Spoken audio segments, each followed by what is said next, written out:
चांगल्या पद्धतीने मराठी माणसाकडे पाहणार असाल तर आमचा तुम्हाला पाठिंबा निश्चित राहील। प्रत्येक गोष्ट आमची ऐकून करा। हमें मराठी बोलना नहीं आता तो क्या हुआ, कानफट इथंच बसणार। कानफटात आवाज काढायचा असेल त्याने जरूर काढायलाच पाहिजे। तो कोणत्या पक्षाचा नेता ही भूमिका मागतोय त्याच्याविषयी आमच्या मनामध्ये कधी संदेह असणार नाही। राज ठाकरे यांना ज्यांना पाठिंबा देऊ इच्छितात त्यांचं राजकारण आहे। तुमच्या साक्षीने सांगतो, माझं खरं तर देवेंद्र फडणवीस तुमच्या हातामध्ये एक चांगलं राज्य, सुसंस्कृत राज्य हातामध्ये आलेलं आहे। याच्याकडे नीट बघा। चांगल्या पद्धतीने मराठी माणसाकडे पाहणार असाल तर आमचा तुम्हाला पाठिंबा निश्चित राहील। प्रत्येक गोष्ट आमची ऐकून करा। मराठी भाषेला विळखा पडतोय आमच्या महाराष्ट्रामध्ये, मुंबईमध्ये। आम्हाला सांगता इकडच्या आस्थापनांमध्ये हमें मराठी बोलना नहीं आता तो क्या हुआ, कानफट इथंच बसणार। देवेंद्र फडणवीस यांना राज ठाकरे यांनी पाठिंबा दिलेला आहे। काल आपण त्यांचं भाषण आहे ते देवेंद्र फडणवीस यांच्या मागे ठामपणे उभे आहेत आणि हे कबरी वगैरे उखडण्याचं राजकारण भारतीय जनता पक्ष आणि फडणवीसांच्या लोकांचं आहे। देवेंद्र फडणवीस यांच्या मंत्रिमंडळात जे लोक आहेत बिंडोक, ही त्यांची भूमिका आहे। हे वातावरण त्यांनी खराब केलेलं आहे आणि देवेंद्र फडणवीस यांनी त्यांच्यावर कोणतीही कारवाई केली नाही आणि ते मूकपणे या सगळ्यांना पडद्यामागून उत्तेजन देत राहिले। त्याच्यामुळे देवेंद्र फडणवीस यांनी चांगलं काम केलं तर आम्ही त्यांना पाठिंबा देऊ। ही चांगल्या कामाची यादी त्यांनी जाहीर केली पाहिजे होती। काल त्यांना कोणत्या चांगल्या कामाची अपेक्षा देवेंद्र फडणवीस यांच्याकडून आहे?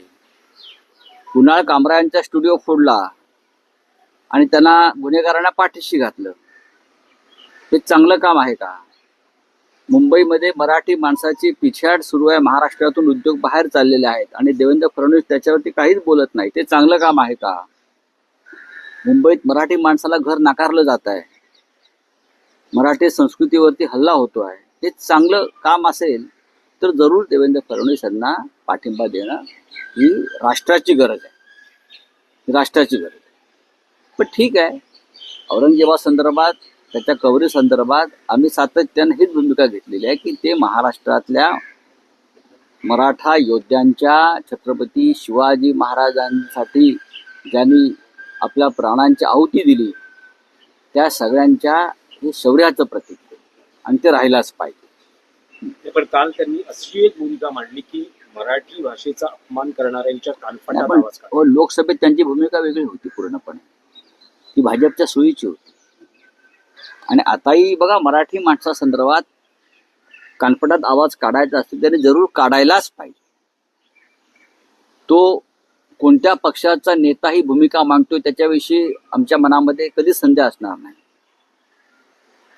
बाळासाहेब ठाकरेंनी ज्या शिवसेनेची स्थापना केली मराठी माणसासाठी, ती ज्या पद्धतीनं मराठी माणसाचं संघटन भारतीय जनता पक्षानं तोडलं, उद्ध्वस्त केलं, हा मराठी माणसाच्या एकजुटीवरचा सगळ्यात मोठा हल्ला आहे।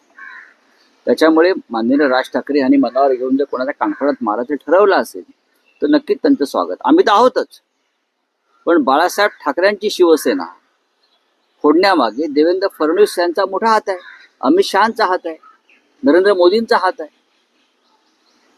ही शिवसेना बाळासाहेब ठाकरेंनी मराठी माणसासाठी स्थापन केली, त्याची शक्ल करून मुंबईवरती व्यापाऱ्यांचा ताबा राहावा म्हणून जे राजकारण झालं त्यात राज ठाकरे यांना ज्यांना पाठिंबा देऊ इच्छितात त्यांचं राजकारण आहे।